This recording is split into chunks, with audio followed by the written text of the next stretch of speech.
여러분 안녕하십니까? 가장 빠른 종합뉴스 뉴스큐 시작합니다. 윤석열 대통령이 박근혜 전 대통령 이후 10년 만에 미 의회 연단에 올라 44분에 걸쳐 연설했습니다.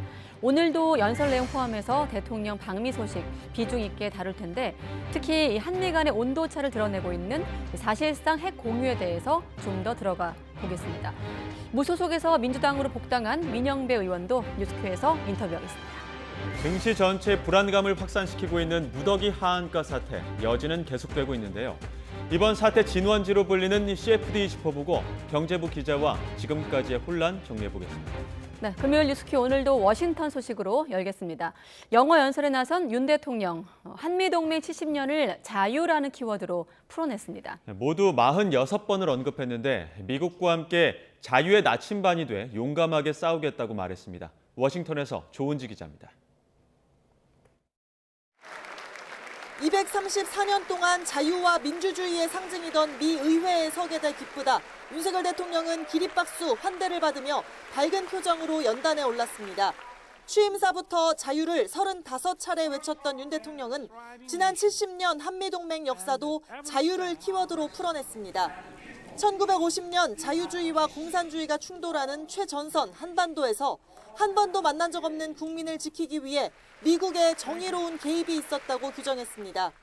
North Korea's surprise attack threatened the peace on the Korean Peninsula and Asia. At that decisive moment, the U.S. did not look the other way. 6.25 전쟁에서 미군 3만 7천 명이 전사했다며 윤 대통령은 참전용사 후손들에게 특별한 감사를 전했습니다. 덕분에 대한민국은 자유민주주의가 살아 숨쉬는 활력 넘치는 나라가 됐지만 현재 민주주의는 세계적 위기에 직면했다고 진단했습니다. 특히 허위 선동과 가짜뉴스 같은 반지성주의 세력은 자유를 위협하면서도 마치 인권 운동가인 양 위장한다, 싸워야 한다고 말한 대목에선 기립박수를 받았습니다. But in reality, they deny freedom and democracy. We must not be fooled by such deception and disguises.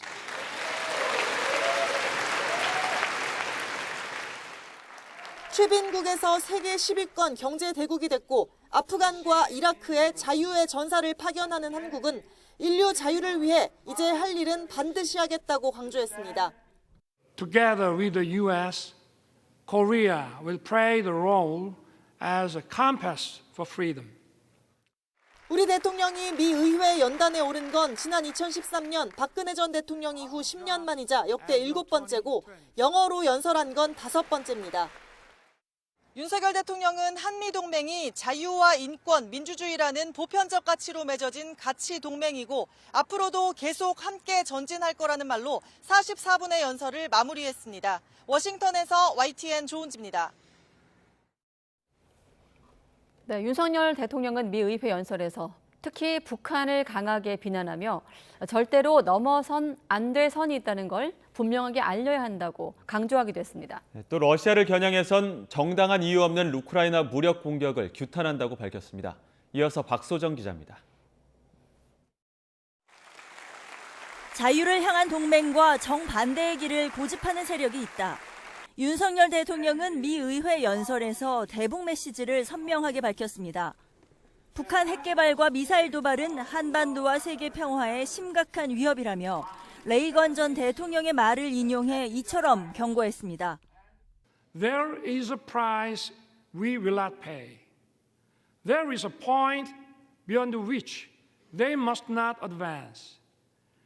We must make his words clear to North Korea.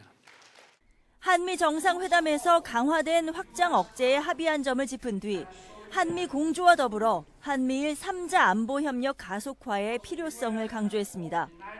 현 정부의 대북 정책 기조인 담대한 구상을 재차 언급하면서는 대화의 문을 열어두겠다고 했는데 원칙적 입장으로 해석됩니다. Korea with the U.S. will continue to work for North Korea's denuclearization. 정부가 지난달 인권 보고서를 처음 발간한 사실을 알리며 국제사회에 북한의 참상을 널리 알려야 한다. 미 의원들도 힘써달라 부탁했습니다. 앞선 한미 정상회담 때와 마찬가지로 우크라이나에 대한 무력 공격은 강하게 규탄했습니다. Korea strongly condemns the unprovoked armed attack against Ukraine. 다만 이번 연설에선 러시아를 직접 언급하지는 않았습니다. 윤 대통령은 우크라이나 국민의 자유를 수호하고 재건을 돕는 노력을 하겠다고 다짐했는데 외신 인터뷰 때처럼 군사 지원을 시사한 대목은 없었습니다. 워싱턴에서 YTN 박소정입니다. 네, 먼저 보신 화면 속에서 기립박수 장면이 이따금씩 지나가기도 했는데요. 연설 내내 미국의 상하원 의원들은 기립박수를 아끼지 않았습니다. 연설이 끝난 뒤에는 사진 촬영과 사인 요청이 이어졌습니다. 이승배 기자가 보도합니다. 윤석열 대통령이 미국 국회의사당에 들어서자 의원들은 모두 자리에서 일어나 박수로 맞았습니다. 윤 대통령은 연단으로 향하며 많은 의원과 손을 잡고 인사를 나눴습니다. 연설을 시작하기 전에도 박수와 환호는 계속되자 윤 대통령은 손을 들어 고마움을 표했습니다. 박수 갈채는 연설 내내 이어졌습니다. 44분간 57번이 나왔는데 절반 가까이가 기립박수였습니다.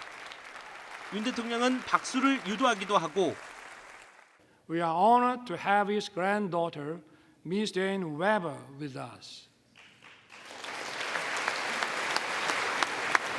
Miss Weber, would you stand up, please?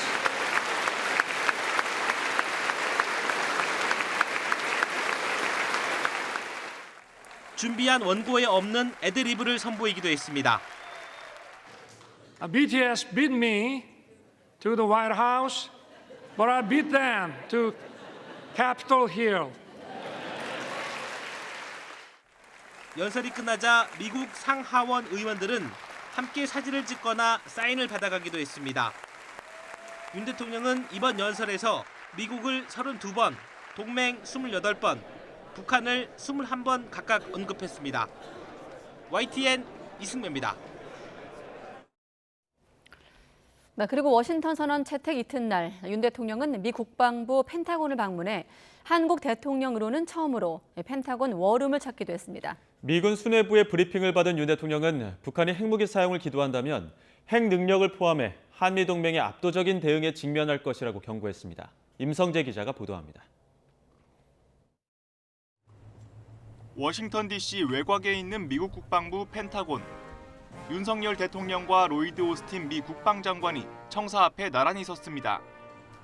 윤 대통령은 한미 정상이 확장 억제 강화를 골자로 한 워싱턴 선언을 채택한 바로 다음 날 펜타곤을 찾아 다시 한번 그 의미를 되짚었습니다. 한미 양국이 미 핵전력의 공동 기획, 연습 훈련 등 동맹의 확장 억제력을 강화할 수 있는 실질적 방안을 마련하기로 하였습니다. 워싱턴 선언이 단순 합의문에 그치지 않는다며 만약 북한이 핵무기 사용을 기도한다면 한미의 압도적 대응에 직면하게 될 것이라고 강조했습니다.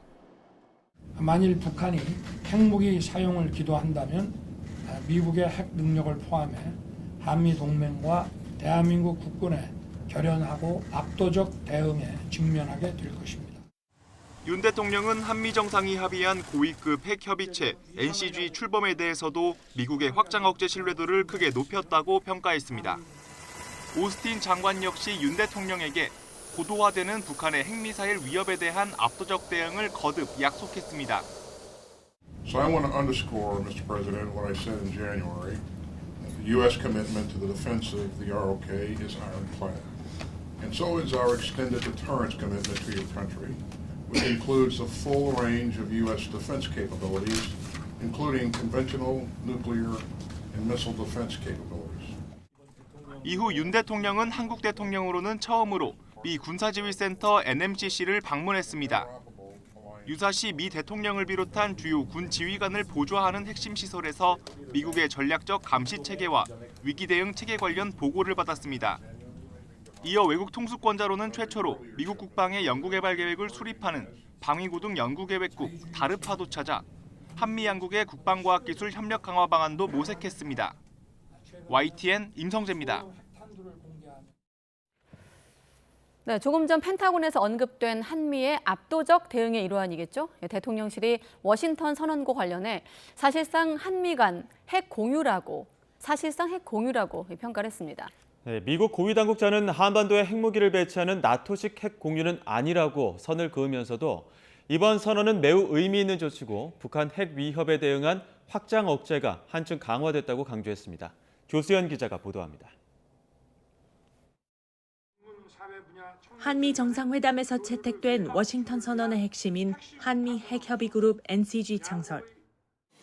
이를 통해 미국의 핵 운용에 대한 정보와 실행 방안 등을 공유하며 대북 확장 억제를 강화한다는 내용입니다. 이에 대해 김태효 국가안보실 1차장은 사실상 핵 공유나 다름없다는 평가를 내놓았습니다.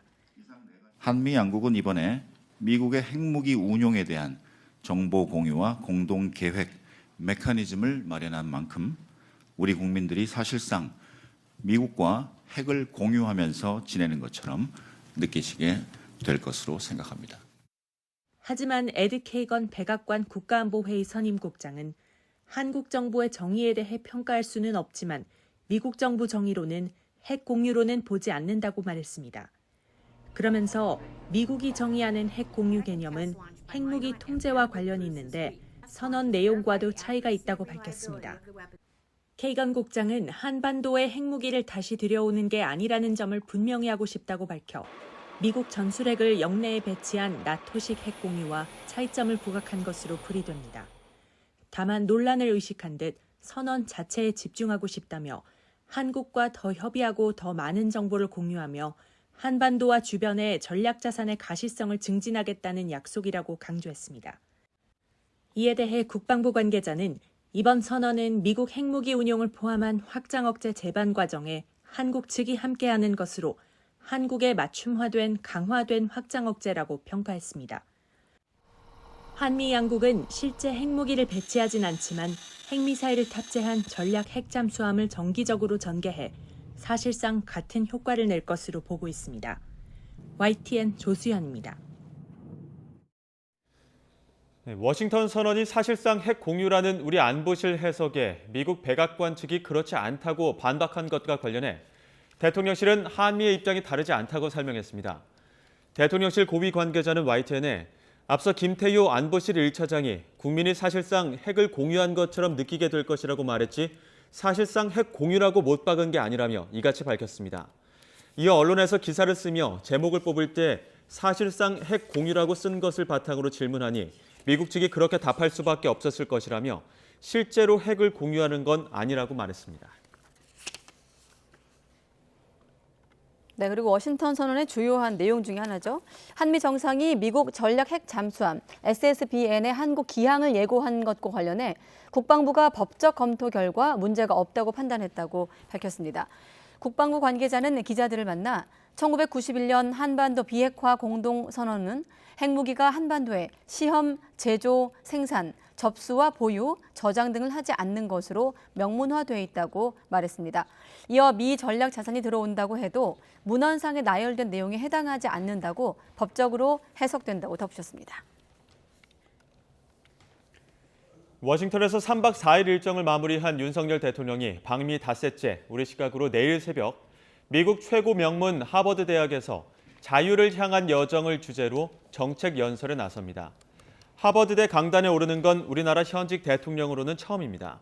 재학생들과의 질의응답도 이어지는데 YTN은 정책 연설을 생중계로 전해드릴 예정입니다. 윤 대통령은 연설에 앞서 매사추세츠주 공대 MIT를 찾아 디지털 바이오 석학들과 만나고 한미 클러스터 라운드 테이블 행사에서 혁신 생태계 구축을 위한 협력 방안도 논의합니다. 네, 그리고 타이완 해협 평화와 안정의 중요성을 재확인한 한미 정상의 공동 성명이 하나의 중국 원칙을 무시했다면서 중국이 외교 경로로 공식 항의하기도 했습니다. 관영 매체들은 미국의 핵 우산 강화가 중국을 겨냥했다고 경계하면서도 실속 없는 선언일 뿐이라고 깎아내렸습니다. 중국 연결합니다. 강정규 특파원. 네, 베이징입니다. 네, 실속이 없다. 자, 중국 외교부가 어제 브리핑에서 반발 입장을 밝힌 데 이어서 공식적인 외교 행위로 항의 표시를 한 겁니까? 네, 어젯밤 주중 한국대사관 2인자인 정무공사가 중국 외교부 아시아 담당 국장과 만났습니다. 중국 당국은 약속하고 만났다는 뜻의 약견이라는 표현을 썼는데요. 통상 우리가 타국 외교관을 불러 항의할 때 쓰는 초칠한 용어와 같은 의미입니다. 중국은 한미 공동성명의 잘못된 표현에 대해 강한 불만을 표시했다고 전했습니다. 이어 한국 측에 하나의 중국 원칙을 확실히 지킬 것을 촉구했다고 덧붙였습니다. 앞서 중국 외교부 브리핑에선 타이완 관련 언행에 신중하고 위험한 길을 가지 말라고 경고했었죠. 타이완의 현상이란 양안이 하나란 사실뿐이라며 두 개의 중국을 만들려는 외세야말로 현상 파괴의 주범이라고 비난하기도 했습니다. 사실상 미국을 겨냥한 발언인데 아직 중국이 미국 대사관 관계자를 불러 항의했다는 소식은 없습니다. 네, 중국 관영지는 윤석열 대통령의 방미 성과에 대해서 호평을 내놨다고요. 네, 윤석열 정부가 이번 방미 최대 성과로 꼽은 확장 억제 강화 약속을 실속 없는 선언에 불과하다고 깎아내렸습니다. 북핵에 맞서 미군 핵잠수함을 한반도에 수시로 보내겠다는 계획에 대해서도 심리적 위안일 뿐이라고 평가절하했습니다. 전례 없는 확장 억제 약속을 받았다는 공치사는 전례 없는 자주성 상실이라는 말로 비꼬았습니다. 한국은 핵 공유를 원했지만 핵 결정권조차 얻지 못했고 미국은 비용이 들지 않은 선언문 한 장으로 한국의 체면만 살려줬다는 겁니다. 대신 이번 공동성명은 내용과 말투 모두 워싱턴에서 쓴 것 같다며 한국은 서명만 했을 뿐이라고 주장했습니다. 중국은 그러면서도 미군의 핵 우산 강화가 동북아시아의 늑대를 불러들이는 격이라며 경계심을 드러냈습니다. 무엇보다 중국을 겨냥한 숨겨진 측면이 있다면서 이것이 한국의 잠재적인 위험으로 작용하게 될 거라고 으름장을 놓기도 했습니다. 한국 때리기를 통해 미국을 견제하는 이런 방식 앞으로 더 빈번해지지 않을까 우려되는 대목입니다. 지금까지 베이징에서 전해드렸습니다. 네, 다시 한번 정리해보면 미국을 국빈 방문하고 있는 윤석열 대통령, 우리 시각으로 오늘 새벽 미 의회 상하원 합동 연설을 통해서 한미 동맹의 과거와 현재를 짚고 미래의 청사진을 제시했습니다. 네, 앞서 한미 정상회담에서 채택한 워싱턴 선언에 대해 한미 양국 간 온도차가 드러나기도 했는데요. 봉영식 연세대 통일연구원 전문연구위원과 자세한 내용 짚어보겠습니다. 어서 오십시오. 안녕하십니까. 안녕하십니까.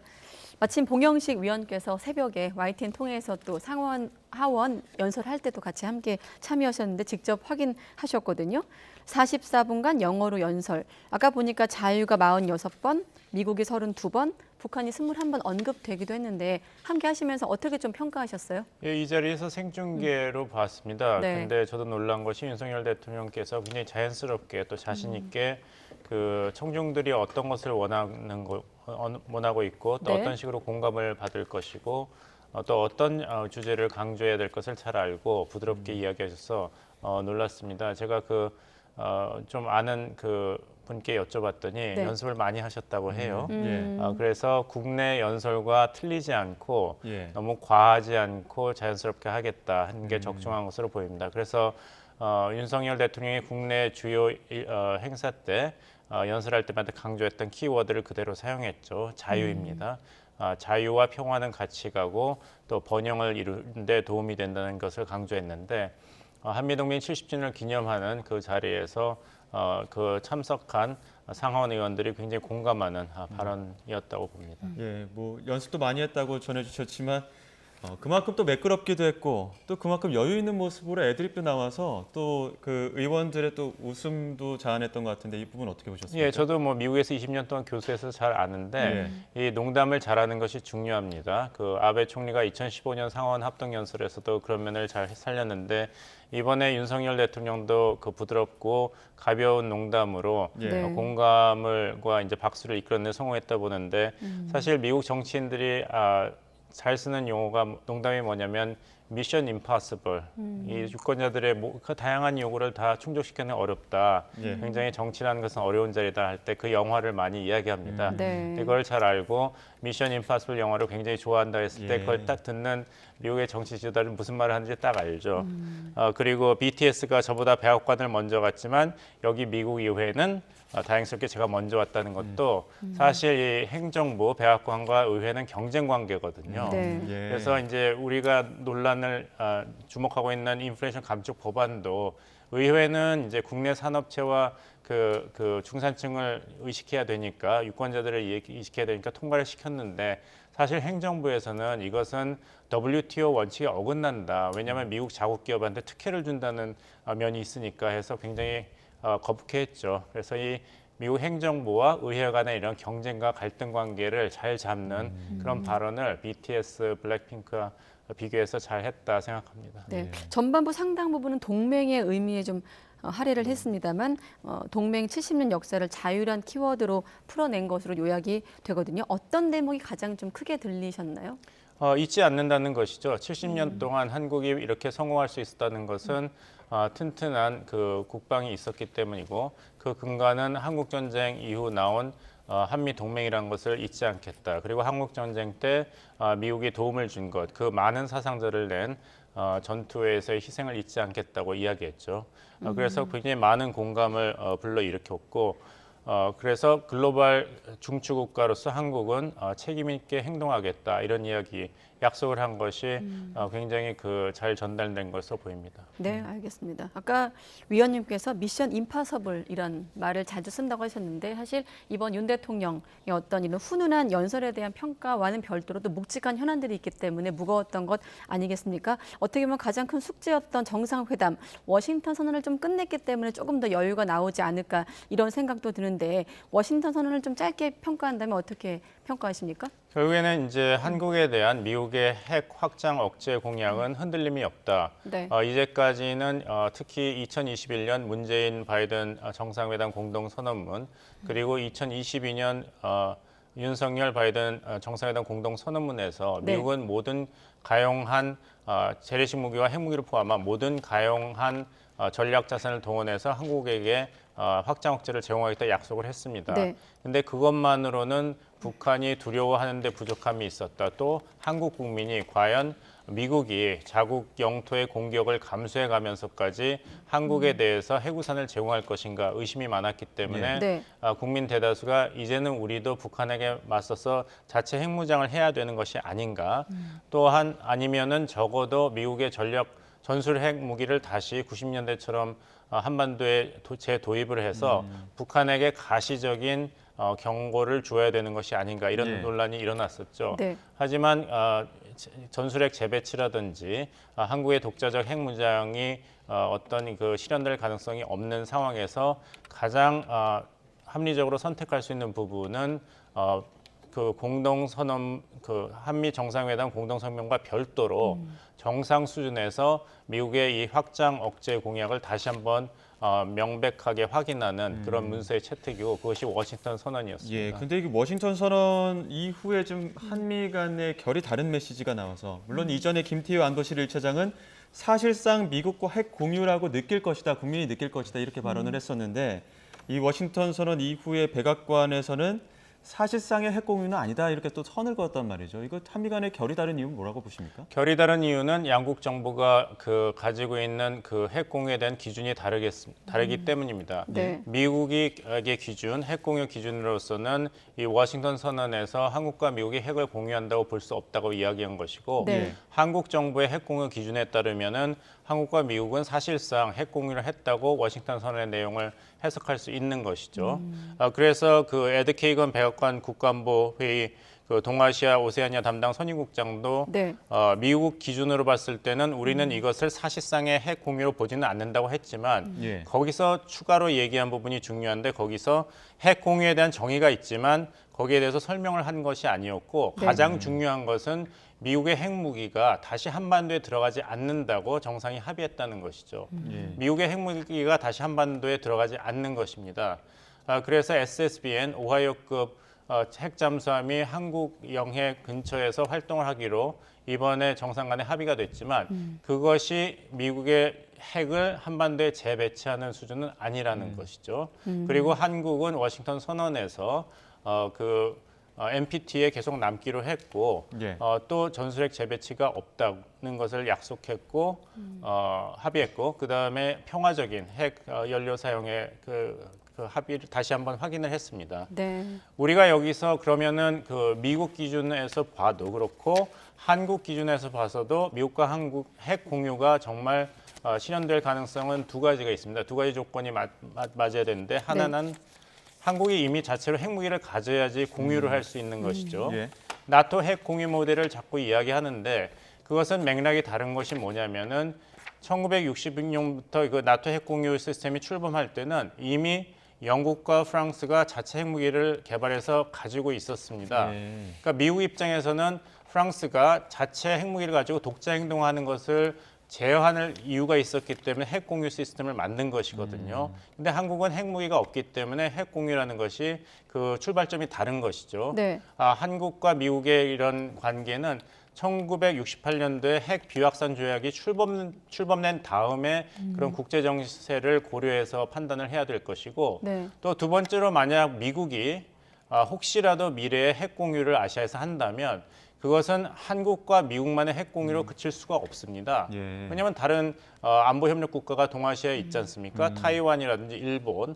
그래서 한국에게 그런 핵 공유를 시작한다면은 일본과 대만에 대해서도 거의 비슷한 수준의 핵 공유를 합의할 수밖에 없기 때문에 우리가 예상할 수 있는 아시아판 나토 핵 공유가 있다면 네. 거기는 일본이 참여를 해야 되는데 과연 그것이 한국 국익에 걸맞는 발전 방향인가 그런 식의 아시아 나토식 핵 공유를 과연 우리나라가 필요하고 원하는가에 대한 좀 더 진지한 논의가 필요하지 않은가 생각합니다. 잠깐만요. 지금 보면 한반도 핵무기를 다시 들여오는 게 아니라는 점을 매우 분명히 한다고 밝혔거든요. 잠깐 정리해보면 어제도 다른 전문가와 이 질문을 드렸는데 말씀하신 그 핵 공유에 대한 어떤 미국의 기준, 한국의 기준은 기존에도 달랐거든요. 근데 이제 정상회담 열리기 전에 대통령이 나토 이상의 강력한 어떤 핵 공유 개념이 나올 거라고 이제 인터뷰를 했기 때문에 이번 정상회담 이후 좀 달라지지 않을까 했습니다만 지금 미국에서 선긋기를 하고 있는 것 아니겠습니까? 아까처럼 한반도에는 핵은 없다 이렇게 단정을 한 상황인데 앞으로 좀 논란이 우려되는 부분도 있거든요. 네, 그렇습니다. 예. 그 논란의 이제 핵심은 과연 이번에 문재인 대통령께서 12년 만에 한국의 대통령으로서 국빈 방문을 미국에 했는데 네. 그때 여러 윤석열 가지로 대통령이. 죄송합니다. 윤석열 대통령이 네. 굉장히 기대가 높지 않았습니까? 특히 안보 보수층에서는 이제 정말 그 한국과 미국 사이에 핵 공유가 실현될 수 있겠다. 네. 더 나아가서 여론을 반영해서 한국의 독자 핵무장의 길이 시작되는 것이 아닌가 기대를 했는데 예. 그 눈높이에 비춰본다면 이번 워싱턴 선언은 사실 미치지 못하는 부분이 있죠. 그리고 이제 윤석열 대통령의 이런 대북 강경책과 한미 동맹에 대해서 우려하시는 분들께서는 또 너무 위험하다. 그리고 미국에 대해 너무 종속된 것이 아닌가 이런 네. 불만이 있을 것이고 예. 결국에 가서는 있는 한미 핵 협의 그룹 신설을 포함한 워싱턴 선언이 이러다가 그 북한과 우발적인 충돌이 일어나는 것은 아닌가. 네. 그리고 미국이 과연 한국에게 그 안보 공약에 맞춰서 유사시의 핵 우산을 제공할 것인가 아직도 믿을 수 없다는 불안해하시는 국민을 달래주기에는 좀 부족한 것이 아닌가 이런 양쪽에서 비판이 이제 나올 것으로 보이는데 네. 중요한 것은 앞으로 이런 새로운 한미 핵 협의 그룹이 어떻게 가동하는가입니다. 그리고 이번에 워싱턴 선언에서 그 타결된 내용 중에 하나가 핵 잠수함을 한반도 근해로 상시적인 배치에 준하는 수준으로 핵 확장 억제력을 강화한다고 했는데 그것이 앞으로 어떻게 실행되는지 여기서 실행이라는 단어를 계속 강조하고 있죠. 양국 네. 정부는.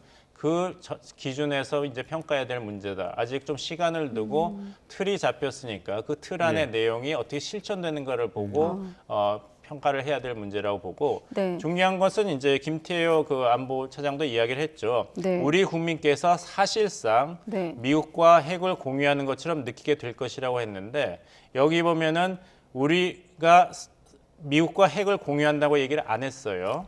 우리 국민께서 느끼실 거라고 얘기했어요. 그렇죠. 그러니까 사실이 어떻든지 간에 우리 국민께서 불안해하시진 않을 것이다. 여기에 방점이 있고 미국과 핵을 실제로 공유하는 것이 아니라 사실상 미국과 핵을 공유하는 효과가 이제부터 발휘될 것이라고 이야기한 점에 주목을 해야 될 것입니다. 그러면 미국과 핵을 공유하게 지내는 것처럼 느끼게 된다는 건 구체적으로 어떤 걸까요? 아까 틀이 잡혔기 때문에 앞으로 논의가 중요하다고 말씀하셨는데 NCG를 통해서 우리가 실제로 피부로 와닿는 어떤 그 개념은 어떤 건가요? 일단은 이제 한국 측에서 그 미국이 핵 무기를 한반도 유사시에 어떻게 전개할 것인가 그리고 네. 그럴 일이 없어야겠습니다만 사용할 경우에 어떤 식으로 작전을 구사할 것인가에 대해서 한국 측과 정보 공유를 하고 한국 측의 의견을 적절히 반영한다 이런 선입니다. 그러니까 미국의 핵무기에 대한 소유권이 한국으로 이전되는 것은 나토도 아니고 한국도 아니기 때문에 미국 핵무기의 사용권은 어디까지나 미국 대통령이 유일하게 가진다는 원칙에는 변함이 없습니다. 네. 하지만 미국이 유사시에 핵 확장 억제 공약을 실천하기 위해서 핵무기를 동원할 경우에 그 이전의 시나리오 설립부터 한국의 의견을 존중하고 또 이런 위협이 어떻게 이루어지는가, 어떻게 대치할 것인가에 대한 정보를 이전보다 훨씬 높은 수준으로 한국과 공유할 것이라는 것을 약속했는데 네. 지적하신 대로 일반 국민 입장에서는 이걸 알 수가 없습니다. 그렇지 않겠습니까? 예. 그러니까 핵 전략을 공개할 수는 없는 것이니까요. 그래서 윤석열 정부는 어떤 성과가 있다 하더라도 사실 국민들 앞에서 이런 훌륭한 성과가 있었습니다. 이렇게 진행되고 있으니까 안심하십시오 하기에는 사실 핵무기가 한반도에 배치되는 것 그런 것 말고는 이제 설득하기가 어렵다는 난점이 있습니다. 예. 네. 좀 윤석열 대통령 워싱턴 그 선언 채택 이튿날에 그 펜타곤 방문했고 또 지휘통제센터도 대통령으로는 한국 대통령으로는 처음으로 방문했습니다. 이 부분도 혹시 그럼 뭐 핵 전략을 공유하는 측면에서 좀 힘을 싣는 행보라고 볼 수 있는 겁니까? 예, 그렇습니다. 이제 한국 정부, 한국군의 의견이라든지 그런 전략적인 이해를 무시하지 않고 적극적으로 반영해서 미국의 핵 전략 예. 그리고 수행을 하겠다는 것을 그 상징적으로 또 실질적으로 보여준 것이죠. 네. 즉 핵무기는 미국이 계속 보유하고 소유하고 있지만 예. 한국 측의 입장이 충분히 반영된다면 한국은 자체 핵무기를 소지하지 않고도 자국을 핵 위협과 기타 어떤 전쟁 상황에서 보호하기 위한 핵 우산을 계속 유지할 수 있다는 그런 실질적인 효과가 담보된다 이런 행동으로 볼 수 있고 네. 한 가지 여기서 우리가 주목해야 될 것은 그래도 결국에는 미국이 핵무기를 가지고 있으니까 우리는 가지지 않고 있고 불안하다 하겠지만 네. 아까 보도에서 나온 대로 중국과 북한, 러시아 입장에서는 오히려 그 반대 반응을 보이고 있지 않습니까? 한국과 미국이 너무 밀착한다. 한국과 미국이 너무 많은 핵 전략에 대한 정보를 공유하고 협력하고 있다. 이런 우려가 오히려 네. 중국, 러시아, 북한에서 나온다는 것은 이번 워싱턴 선언이 아무 의미도 없는 그런 선언은 적어도 아니다라는 걸 반증할 것입니다. 북한은 언제쯤 메시지가 나올까요? 아직 별다른 반응이 없는데. 고민이 많을 것입니다. 일단은 이제 12월에 김여정 부부장 명의로 나온 대로 정찰 인공위성의 시험 발사를 준비하는 데 초점을 맞추고 있기 때문에 네. 그리고 아직 윤석열 대통령의 그 방미가 끝나지 않았고 그 워싱턴 선언에서 약속한 대로 오하이오급 핵 추진 전략 잠수함이 이제 한반도에 전개되는 것을 일반 국민들이 알 수 있을 정도의 이런 명시적인 보도가 나오지 않았기 때문에 네. 아직 시작되지 않은 일에 대해서 입장을 취하기는 아직 시기상조다. 여러 가지로 전략적인 차원에서 반응의 수위라든지 내용을 고심하고 있을 것으로 보입니다. 네, 아직은 북한의 반응이 나오고 있지 않지만 고심하고 있을 것이다까지 들었습니다. 봉영식 연세대 통일연구원 전문 연구위원과 함께했습니다. 고맙습니다.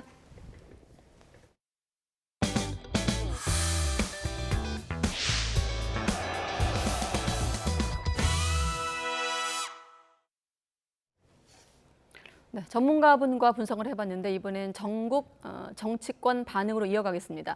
대통령의 방미와 한미 정상회담에 대한 여야 평가는 극명하게 엇갈리고 있습니다. 각종 현안을 둘러싼 여야 신경전이 치열한 가운데 더불어민주당 신임 원내대표로 친이낙연계의 박광원 의원이 선출됐습니다. 취재기자 연결합니다. 김승환 기자. 네, 국회입니다. 네, 지금까지 여기서도 쭉 얘기를 했습니다만 워싱턴 선언 관련해서 미국 고위 당국자가 핵 공유가 아니다 이렇게 선을 그었거든요. 여기에 대한 여당 입장도 궁금하네요.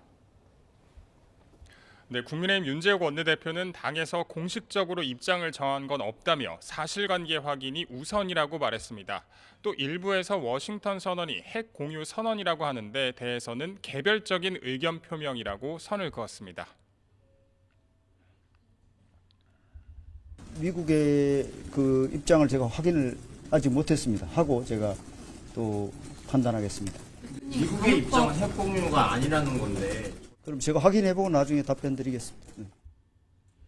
그러면서 윤 원내대표는 워싱턴 선언에 대해 기존 확장 억제에 비해 훨씬 진일보한 거라며 한미 군사동맹이 핵동맹으로 발전하는 전기를 마련했다고 평가했습니다. 하지만 민주당 이재명 대표는 최고위 회의 모두 발언에서 한미 정상회담과 관련해 감당하지 못할 청구서만 잔뜩 끌어안고 왔다고 호평했습니다. 그러면서 핵 주권 문제를 포기해 많은 부분에서 감당 못할 양보를 하고 말았다고 지적했습니다. 아낌없이 퍼주는 글로벌 호갱 외교라는 참으로 굴욕적인 상황을 맞고 말았습니다.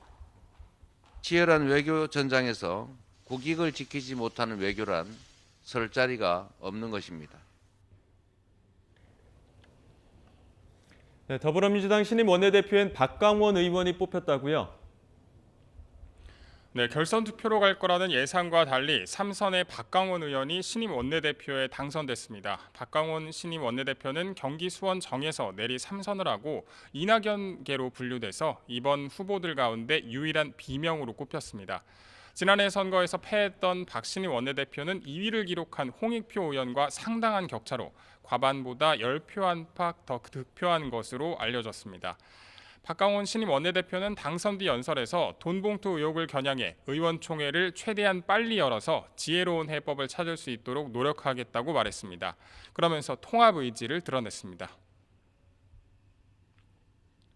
모든 의원님들과 함께 이기는 통합의 길을 가겠습니다. 담대한 변화와 견고한 통합을 이런 가운데 국민의힘 지도부는 당 상임고문단과 오찬 자리에서 최근 설화 논란에 대한 우려를 들었습니다. 김기현 대표는 머지않아 빠른 시일 안에 집권 여당으로서의 면모를 잘 보여주겠다고 말했습니다. 출범 초기에 여러 가지 현안들이 좀 많이 있었고 그것 때문에 걱정스러운 상황들도 좀 생겼던 것을 잘 유념하고 있습니다. 지금까지 국회에서 YTN 김승환입니다. 네, 민주당 전당대회 돈봉투 의혹 사건 피의자인 이정근 전 사무부총장이 수사검사와 관련 녹취 파일을 보도한 언론사 기자들을 고소했습니다. 이 전 부총장 측 법률 대리인은 오늘 서울중앙지검 반부패 수사 2부 소속 검사와 JTBC 보도국장 등 기자들을 고소했다고 밝혔습니다.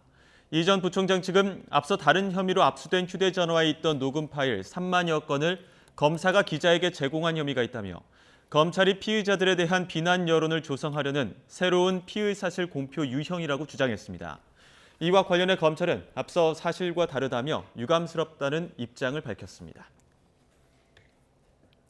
네, 어느 정도 예상이 됐던 후폭풍인데 간호법 제정안 국회 통과에 반발하는 보건의료 단체들이 총파업을 선언했습니다. 일단 다음 주 목요일 부분 파업을 시작한다고 밝혔는데요. 정부는 긴급 상황 점검반을 꾸리고 대응에 들어갔습니다. 취재기자 연결합니다. 기정훈 기자. 예, 사회 2부입니다. 네, 예상하긴 했지만 의료계 반발이 심상치 않아 보입니다. 예, 그렇습니다. 의료계가 간호법 국회 통과에 반발해 즉각 연대 총파업을 선언했습니다. 의사협회 등 13개 단체들이 모인 보건복지의료연대는 어제 저녁 늦게 단체장 회의를 열고 간호법과 면허박탈법 강행 처리를 규탄하며 연대 총파업에 돌입하기로 했다고 밝혔습니다. 의협은 오늘 다시 기자회견을 열고 다음 달 4일 부분 파업을 시작한다고 밝혔습니다.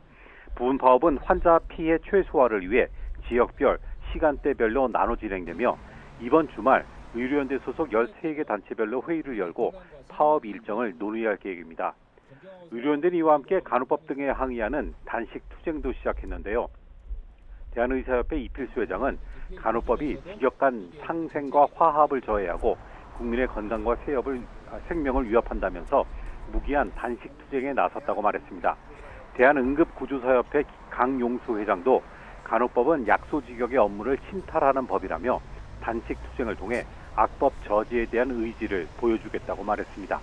의사협회 등은 간호법 제정안에 대해 대통령이 거부권을 행사할 것을 촉구하고 있습니다. 네, 의료 파업 시작되면 환자들 피해가 클 수밖에 없을 텐데 정부 어떻게 움직이고 있습니까? 예, 정부도 긴박하게 움직이고 있습니다. 보건복지부는 오늘 아침 조규용 장관 주재로 긴급 상황 점검 회의를 열고 의료 현장 혼란 최소화를 위한 대응 방안을 논의했습니다. 이 회의에서 보건의료 재난위기 관심 단계를 발령했습니다. 보건의료 재난위기 관심 단계는 보건의료 관련 단체의 파업과 휴진 등에 대비해 상황을 관리하고 진료대책 점검과 유관기관 협조 체계 등을 구축하는 단계입니다. 조 장관은 오후에 연세대학교 세브란스 병원 응급실을 찾아 의료진들을 격려했는데요. 조 장관은 간호법안의 의결로 의료 현장에 혼란이 발생하지 않을까 우려된다면서 모든 직역이 서로를 신뢰하고 협조하는 것이 필요하다며 파업 자제를 당부하기도 했습니다. 복지부는 또 제2차관을 반장으로 하는 긴급 상황 점검반에서 의료 이용의 차질 여부 등을 파악하기로 했습니다. 이와 함께 비상진료기관 운영 현황을 점검하고 지자체와 국민건강보험공단 등과의 협력을 통해 의료 현장의 혼란을 최소화하는 데 주력할 예정입니다. 지금까지 사회 2부에서 YTN 기정훈입니다.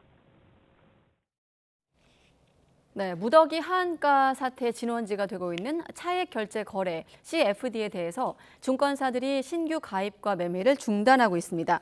삼성증권은 어제 오후부터 국내 해외 주식 CFD 서비스 신규 가입을 일시 중단했습니다. 한국투자증권도 오는 5월 1일부터 국내와 해외 CFD 계좌에서의 전 종목 신규 매매를 중단할 방침이고 이미 잔고를 보유한 고객에 한해 청산 매매는 가능합니다. 신한투자증권과 DB금융투자는 삼천리와 선광 등 급락 8개 종목에 한해서만 매매를 중단했으며 메리츠증권은 운영을 전면 중단하진 않되 보수적으로 운영할 계획입니다. 네, 이번 주가 폭락 사태의 배후로 지목된 주가 조작 의심 세력들이 사무실에 버려둔 휴대전화들을 경찰이 분석하고 있습니다. 서울 강남경찰서는 어제 투자업체 라더견 대표 일당의 삼성동 사무실에서 발견된 휴대전화 등 증거물을 확보했습니다. 경찰은 우선 SG 사태보다는 미등록 투자 위임업 혐의에 초점을 두고 수사할 계획입니다. 네, 나흘 연속 무더기 하한가 사태, 유명 연예인을 포함해 정재계 고액 자산가들까지 연루되는 것으로 알려지면서 대규모 주가 조작 범죄로 새로운 국면을 맞고 있는데요. 이 사태의 진원지로 주목받고 있는 CFD, 차액 결제 거래가 대체 뭐길래 주식시장을 충격과 공포로 몰아넣었는지 자세히 알아보겠습니다. 차액 결제 거래란 증권사가 대신 주식을 매매해 차익은 투자자에게 주고 증권사는 수수료를 가져가는 파생금융 상품입니다. 보통 주식 거래는 내 돈으로 주식을 사거나 팔아서 이렇게 이득을 보죠. 그런데 CFD는 말 그대로 주식을 사고 판 차액을 거래하는 것이라고 보시면 됩니다. 쉽게 말해서 수중에 40만 원이 있는데 특정 주식을 100만 원어치 사고 싶다. 그럴 때 증권사에 내가 40만 원 보증금을 낼 테니 특정 주식을 100만 원어치 사달라고 요구합니다. 다시 말하면 60만 원은 증권사에서 빌리는 거죠. 그렇게 증권사가 대신 매수한 주식은 오르든 내리든 차익이 발생하겠죠. 바로 이 차액을 거래하는 겁니다. 만약 20만 원의 이득을 봤다면 투자자 입장에서는 내 돈 40만 원으로 증권사의 손을 빌려서 50%의 수익률을 얻은 셈이죠. 하지만 거꾸로 손해를 봐도 이득만큼이나 손실률이 크기 때문에 고위험, 고수익 상품입니다. 주식 거래 없이 차익만 거래한다는 점에서 공매도와 비슷한 효과를 낼 수 있는데요. 이 때문에 공매도 활용에 제약이 있는 개인 투자자들이 주로 CFD에 많은 관심을 보였고 증권사들도 지난 2015년 경쟁적으로 서비스를 도입했습니다. 그리고 2019년 개인 투자자들이 진입할 수 있는 장벽을 더욱 낮추면서 CFD 시장은 급성장했고 2021년 전년 대비 거래 규모는 2배로 늘며 70조 원을 넘어섰습니다.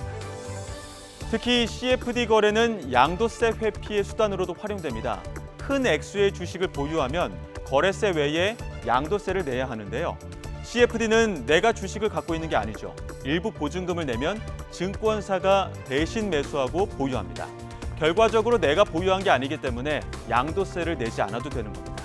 또 증권사가 대신 주식을 사고 파는 차명 거래에 가깝기 때문에 주가 조작 세력들도 노출을 피하기 위해서 CFD를 노립니다. 실제 한국거래소가 2020년 적발한 사례 중엔 투자자 A씨가 자신이 보유한 종목의 주가가 떨어지자 CFD 계좌를 이용해 대거 시세 조종성 매수를 해 주가를 끌어올린 경우도 있었습니다. 무더기 하한가 사태의 주범으로 지목되고 있는 CFD, 그 이면에 시세 조종 세력이 있다는 의혹이 불거지면서 믿고 투자한 종목에 배신당했다는 개미 투자자들의 한숨이 짙어지고 있습니다. 이번 대형 사고가 코스피 시장 전체의 신뢰도를 추락시키지 않도록 금융당국의 발빠르고 엄정한 대응이 필요해 보입니다. 네, 들으신 대로 투자자의 노출이 최소화된다는 차액 결제 거래를 먼저 정리해봤는데 그걸 악용한 주가 조작 세력이 있는 겁니다. 그 주가 조작설 배우로 지목된 라더견 투자업체 대표가 YTN 기자를 만나 정면 반박했습니다. 라 대표는 자신도 이번 사태로 수백억 원대 손실을 봤으며 이득을 본 사람은 세력은 따로 있다면서 이들에 대한 조사를 촉구하기도 했습니다. 이어서 윤성훈 기자입니다. 최근 불거진 주가 폭락 사태를 불러왔다는 의혹을 받고 있는 라더견 투자업체 대표. YTN 취재진과 만나 주가 조작 의혹에 대해 정면 반박했습니다. 총 1조예요. 1조짜리 종목을 제가 하루에 7%, 10% 올릴 힘은 없습니다. 남들이 장난친 것까지 제 잘못이 되어가지고 불명예스럽게 쪽팔리게 죽고 싶지 않습니다. 이번 주가 폭락 사태로 이익을 본 세력은 따로 있다며 이들에 대한 조사 필요성을 강조했습니다. 우선 키움증권의 차익 결제 거래 계좌의 반대 매매가 이번 주가 폭락 사태를 촉발했다고 주장했습니다. 또 김익래 다우키움그룹 회장이 다우데이터 보유 주식을 폭락 직전 팔아치우면서 600억 원대 이득을 거둔 건 물론 증여세 절세 효과를 거뒀다고 말했습니다. 김 회장의 승계 작업이 이뤄지고 있는데 주가가 폭락하면서 내야 하는 세금도 줄어들었다는 의혹을 제기한 겁니다. 다우데이터 주가가 올라가기 싫어하는 분들이겠죠. 그러니까 시가총액 평균을 가지고 상속세가 매겨지거든요. 증여세가 매겨지거든요. 그러니까 주가가 낮아야지만 얘들은 상속세를 적게 내고 공매도 세력 역시 이번 사태로 함께 이득을 거뒀다고 지적했습니다.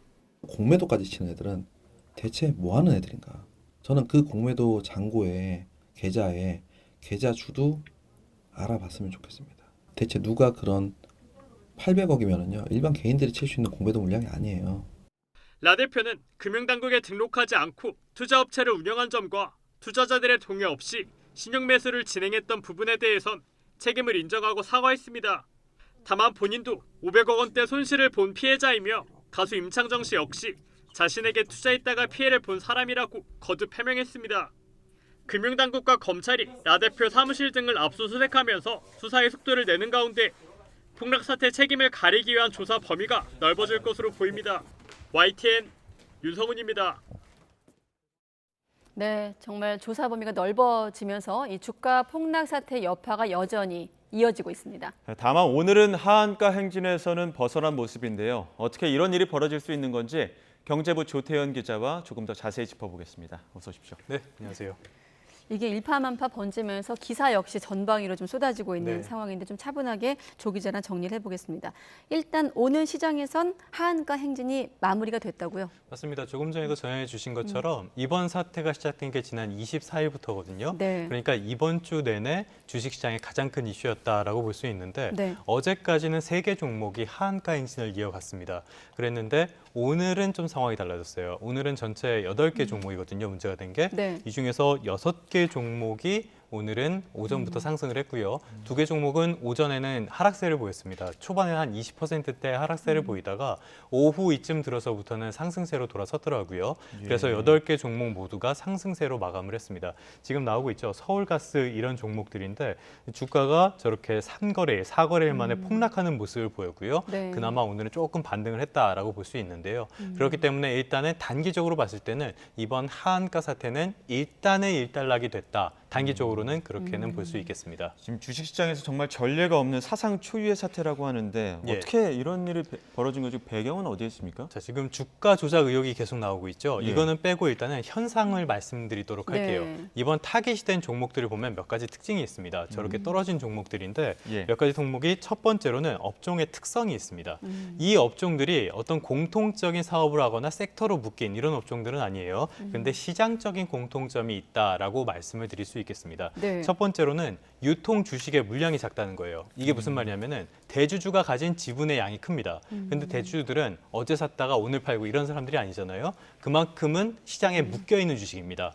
나머지가 시장에서 유통이 되는데 전부 다 50%가 넘어요. 그러니까 50% 이하로만 시장에서 거래되는 종목이기 때문에 네. 그만큼 적은 물량으로도 주가가 움직일 수 있는 여지가 있는 종목들이었다라고 볼 수 있겠습니다. 그다음에 두 번째로는 신용융자의 비중이 굉장히 컸습니다. 이 종목 8개 가운데 2개 정도를 빼곤 전부 다 신용융자가 10%가 넘었거든요. 신용융자라는 건 소위 말하는 요즘 많이 하죠. B2라는 겁니다. 빌려서 투자한 그 비중을 말하거든요. 근데 신용융자라는 거는 사실 굉장히 위험한 투자입니다. 우리가 시장에 처음에 투자를 할 때 다들 하는 얘기 있죠. 빚내서 투자하지 마라. 이 얘기는 한 번씩 다 들어보셨을 텐데 네. 왜냐하면은 신용융자 투자를 하게 되면은 주가가 어느 정도 밑으로 떨어졌을 때 반대 매매가 들어옵니다. 이거는 증권사에서 소비자들의 의사를 물어보지 않고 그냥 강제로 처분을 해버리는 거거든요. 그렇기 때문에 이 반대 매매가 들어오면서 주가는 더 하락하는 모습을 보이는 경우가 있습니다. 네. 그래서 이번에 하한가 행진이 더 길어졌던 요인이 있고요. 그다음에 조금 전에 박성원 앵커께서 아주 감명 깊게 정리해 준 CFD. 이 말도 많고 탈도 많은 CFD. 굉장히 정리 잘해 주셨는데 혹시 예전에도 들어보신 적 있으세요? 저는 처음 들었습니다. 그렇죠. 거의 익숙하지가 않을 겁니다. 예. 왜냐하면 이게 전문 투자자들만 할 수 있는 상품이거든요. 이게 몇 년 전에 전문 투자자 요건이 좀 완화가 되면서 네. 증권사들이 많이 영업을 하긴 했는데요. 아까 보니까 2019년부터 그렇더라고요. 맞습니다. 네. 그런데 여전히 그렇게 익숙한 상품은 아니라고 해야겠죠. 예. 구조는 뭐 일단 넘어가도록 하고요. 가장 주목할 만한 특징은 개인적으로는 증거금융을 들 수 있겠습니다. 이게 종목별로 다 다르게 설정이 되거든요. 최저 40%에서 최대 100%로 설정이 됩니다. 자, 이 얘기는요. 100원짜리 주식을 우리가 100주를 사려면은 10만 원이 필요하죠. 네. 근데 증거금융을 40%로 설정을 했다고 가정을 해보면은 100주만큼의 효과를 내는데 4만 원만 있으면 됩니다. 최대 2.5배의 차익 투자 효과가 있거든요. 이걸 레버리지라고 하는데 네. 그만큼 적은 돈으로 레버리지를 굉장히 크게 일으킬 수 있다. 조명 화면에 최대 2.5배가 그 레버리지 그렇습니다. 말씀하시는 거죠. 그러니까 이만큼 투자를 했는데 4만 원을 투자했는데 실제로 시장에서는 10만 원의 효과가 있다는 뜻이에요. 그렇기 때문에 굉장히 위험성이 큰 투자라고도 볼 수 있습니다. 하나 특징을 더 말씀을 드리면요. 위험하니까 위험을 분산합니다. 이걸 해지라고 하죠. 그런데 해지를 할 때 이거는 외국계가 어떤 제도라든지 그 금융 제도에 어떤 유리한 점이 있기 때문에 외국계 증권사랑 협업을 많이 합니다. 이때 등장하는 게 SG증권 같은 것들이에요. 그래서 우리나라 증권사들은 어떤 플랫폼 역할을 해주고 네. 실제 거래는 외국계 증권사들이 한국 거래소와 거래를 한다라고 볼 수 있거든요. 그러면 여기서 또 하나의 특징이 나옵니다. 이렇게 증권사가 거래소랑 거래를 하기 때문에 투자 주체가 노출이 되지 않아요. 증권사가 노출이 됩니다. 그렇기 때문에 고리스크, 하이리스크, 하이리턴에 투자자가 노출되지 않는다. 누가 좋아하겠어요? 고액 자산가들이 굉장히 선호하는 상품이라고 할 수 있습니다. 이걸 노리고 증권사들도 굉장히 영업을 강하게 했었고요. 네, 방금 말씀하신 그러니까 CFD 자체는 여러 가지 좀 편의점이 있기 때문에 활용할 수 있는 상품이지만 투자자가 노출되지 않는 점, 그 점을 바로 주가 조작 세력이 악용할 가능성이 있는 것 아니겠습니까? 네, 그렇다 보니 그렇습니다. 이번 사태 이후 정황상 주가 조작 가능성이 의심되고 있는 거고요. 자, 조금 전에 이 주가 흐름들이 나왔는데요. 네. 그 주가의 흐름 자체를 보세요. 좀 이해가 안 되는 상황 아닙니까? 예를 들어서 이번에 종목 중에 하나가 삼천리라는 종목이 있습니다. 자전거 회사 아니에요. 도시가스 회사입니다. 삼천리 자전거 아니고 삼천리예요. 도시가스 회사인데 지난해부터 가격이 굉장히 많이 올랐거든요. 지난해 초에 9만 원대였습니다, 주가가. 예. 그런데 이 폭락 사태 전에 한 50만 원 넘어까지 올라갔어요. 예. 굉장히 이례적이죠. 그런데 이런 회사가 그렇게까지 주가가 오를 악재도 그리고 호재도 없었고요. 떨어질 악재도 그렇게 없었거든요. 지난해 LNG 가격이 좀 오르긴 했지만은 다른 유사한 종목들은 주가가 오르다가 효율적 시장이니까 네. 곧바로 자기 자리에 찾아왔습니다. 굉장히 이례적인 모습을 보였어요. 그렇기 때문에 주가 조작 가능성이 있다. 정황상 그렇게 볼 수 있는 거고요. 앞서 말씀드렸던 것처럼 유통 주식이 적기 때문에 주가 조작이 어느 정도 용이한 측면이 있었고요. 이거를 통정 거래라고 합니다. 네. 세력끼리 자기들이 약속을 해서 약속한 가격에 약속한 일시에 거래를 하는 거예요. 그러면 주가를 쭉 끌어올릴 수 있겠죠. 이런 거라고 봐야 되고요. 그 CFD를 통해서 레버리지를 크게 일으킬 수 있으니까 이걸 통해서 주가 조작이 또 용이했다라고 볼 수 있겠습니다. 시간도 오래 걸렸으니까 어떻게 보면은 좀 신종 조작 사건이다라고 네. 볼 수 있겠는데요. 근데 이거는 약간 지금 상황에서 명확하게 말씀드리긴 어렵고요. 일단 금융당국의 조사 결과를 끝까지 지켜봐야 될 것 같습니다. 예. 그런데 금방 나올 것 같진 않아요. 당국은 이게 쉽게 말을 못 하거든요. 네. 쉽게 말을 하면은 이 문제가 된 사람들에게 방어 논리를 만들어줄 수 있으니까 예. 그래서 넘어가서 검찰이 기소할 때까지는 조금 기다려봐야 명확한 상황을 파악할 수 예. 있을 것 그리고 같습니다. 앞선 시간대 나온 전문가분께서는 지금 너도 나도 피해자라고 하는데 그 피해자인지 아닌지를 규명하는 것도 까다롭더라고요. 맞습니다. 네. 사실 처음에 나왔을 때 이걸 보고 나서 많은 분들이랑 얘기를 했는데요. 경험상으로는 주가 조작일 가능성이 굉장히 커 보였거든요. 그런데 어떻게 아직은 명확하게 말하기는 어렵고 네. 일단 상황을 좀 봐야 될 것 같습니다. 정황상은 그게 맞는데 네. 확실히 어떤 내용이 있을지는 시간이 필요합니다. 지금 배우로 의심되는 그 배우로 지목된 투자업체 대표가 앞서 리포트에서도 보셨지만 이득을 본 세력 따로 있다라고 하면서 키움증권도 거론을 했습니다. 연관된 것 아니냐 이렇게 의심하고 있는데 이 부분은 어떻습니까? 뭐 지금 의심이 굉장히 많이 나오고 있죠. 소위 여의도에서 많이 도는 이른바 찌라시라고 하는 사설 정보지들 거기에도 많이 언급되는 내용인데요. 네. 이번에 포함된 종목 가운데 하나가 다우데이터입니다. 예. 이 다우데이터는 그렇게 많이 들어보시지 않았을 텐데 키움증권은 많이 들어보셨죠? 네. 그렇죠? 다우 키움그룹의 지주사가 다우데이터입니다. 그래서 유명한 곳인데 김익래 회장이 보유 주식을 처분을 했습니다. 20일에 처분을 했어요. 시간의 매매로 605억 원을 확보를 했거든요. 공시상한위가 공시도 했습니다. 네. 이게 주가 급락 이틀 전입니다. 그러다 보니까 알고 판 거 아니냐 이런 의혹이 지금 나오고 있는 거죠. 그런데 사실 이것도 어떻게 판단하기가 좀 어려워서 예. 판단은 보류하겠습니다. 왜냐하면은 금감원 간담회 오늘 키움증권 사장이 참석을 했는데 그냥 우연의 일치라고 강하게 부인하는 모습을 보이기도 했고요. 공시사항이기도 하고 회사의 경영진, 임원진들은 지금 회사의 주가가 고평가돼 있는지 저평가돼 있는지 적정 주가가 얼마인지 정확하게 알 거 아니에요. 그렇다면 지금 상황은 주식을 팔 만한 상황이기도 했거든요. 네. 그렇기 때문에 이거는 좀 어떻게 판단하기가 굉장히 어렵습니다. 긴가민가한데 이것도 금융당국의 조사 결과가 나와봐야 알 수 있을 것 같습니다. 네. 알겠습니다. 지금 금융당국과 증권사들도 뒷수습에 나선 분위기라고 저희가 앞서 기사를 소개했는데 금감원이 증권사를 긴급 소집한 것 아닙니까? 네, 맞습니다. 오늘 오전에 긴급 간담회를 열었습니다. 네. 35개 증권사의 CEO나 임원들이 참석을 했거든요. 여기서 한 이야기는 결론적으로 이겁니다. 신용투자나 CFD 같은 레버리지 투자들은 굉장히 위험한 투자다. 그러니까 이거를 충분히 인지를 할 수 있고 감내할 수 있는 사람들에게만 팔아라. 그리고 너무 지나친 이벤트나 고객 호객은 하지 말아라라는 게 금융감독원의 어떤 요구였다라고 볼 수 있겠습니다. 그래서 이복현 감독원장도 지금 이런 상황 속에서 가짜 뉴스를 퍼뜨리거나 유튜브 같은 채널을 통해서 어떤 자기 이익을 위해서 움직이는 사람들이 있는 거를 보고 있다, 네. 감시하고 있다 이렇게 설명을 했거든요. 그런데 지금 봤을 때 이런 대책들이 너무 뒤늦게 요란하게 나오는 거 아닌가 싶고요. 네. 그리고 앞서도 박서원 앵커께서도 전해주셨지만 지금 이것이 자본시장의 신뢰를 굉장히 무너뜨리고 있는 사건이라고 할 수 네. 있습니다. 사람들이 보면 어떻게 생각하겠어요? 저 주식시장에서 또 사기꾼들이 활개치기 시작하네. 이렇게 받아들일 거 아니에요. 그렇기 때문에 네. 이번 상황을 철저하게 조사를 하고 제도적인 보완 대책을 반드시 마련해야 된다고 봅니다. 네. 또 하나는 어떤 제도가 있을 때 순기능을 발휘하려면은 나쁜 짓 하는 애들 굉장히 강하게 처벌을 해야 되거든요. 그렇기 때문에 확실하게 잡아내서 이번에는 엄벌을 처하는 모습도 반드시 보여줘야 한다고 생각합니다. 네, 솜방망이 처벌에 대한 문제점까지 지적을 했습니다. 경제부 조태현 기자와 함께했습니다. 수고했습니다. 네, 고맙습니다.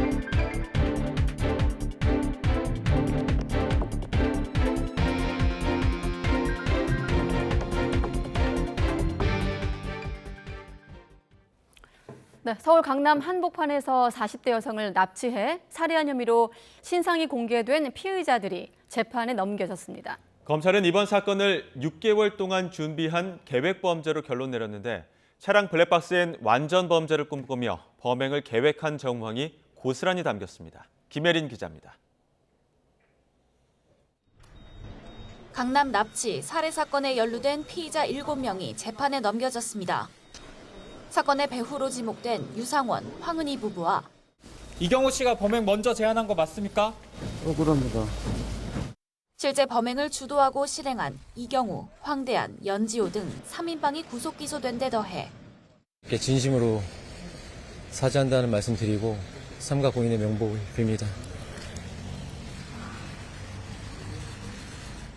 공모 중 이탈한 이모 씨와 범행에 쓰인 마취제를 빼돌린 이경우의 아내가 각각 구속, 불구속 기소됐습니다. 조사 결과 우발적 범행이었단 이경우의 진술과 달리 이들은 6개월 넘게 범행을 계획한 것으로 드러났습니다. 차량 블랙박스 영상 800여 개를 분석한 결과 범행 이전 피해자와 면식이 없는 황대한, 연지호가 우린 못 찾을 거다, 연관성이 없다며 완전 범죄를 자신하는 녹취가 나온 겁니다. 범행 당일엔 황대한이 이경우에게 피해자를 집 앞에서 끌고 와야 한다고 설명하는 대목도 있습니다.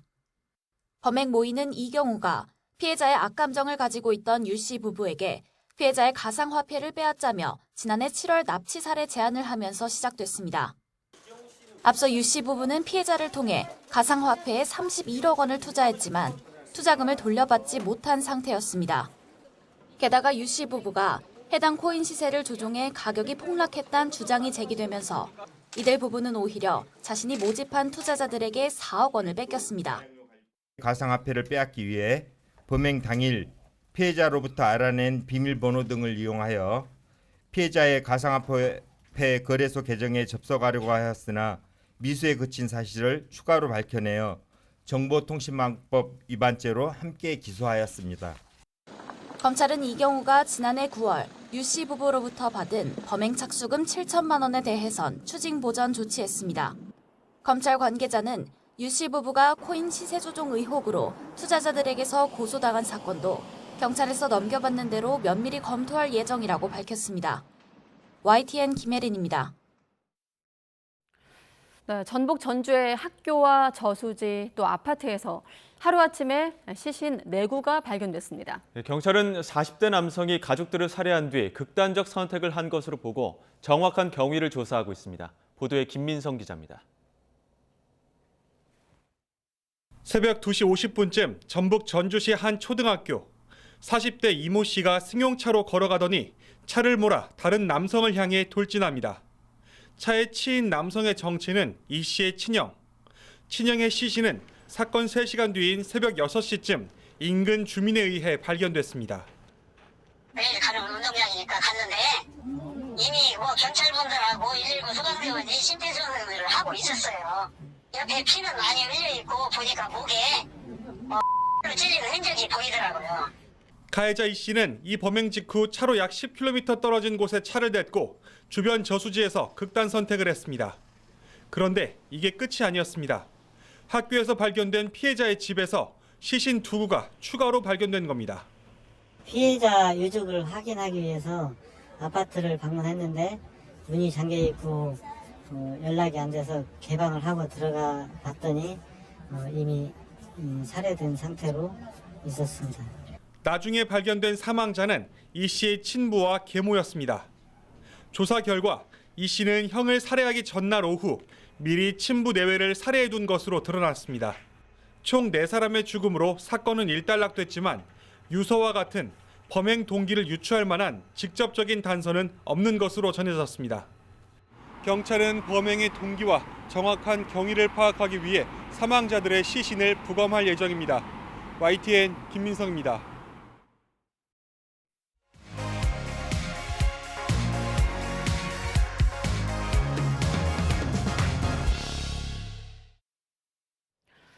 네, 좀 설명이 필요한데 지난해 검찰 수사권을 축소한 검수완박 입법 과정에서 더불어민주당을 탈당을 해서 이른바 꼼수 탈당이란 비난에 시달려왔던 민영배 의원이 그제 깜짝 복당을 했습니다.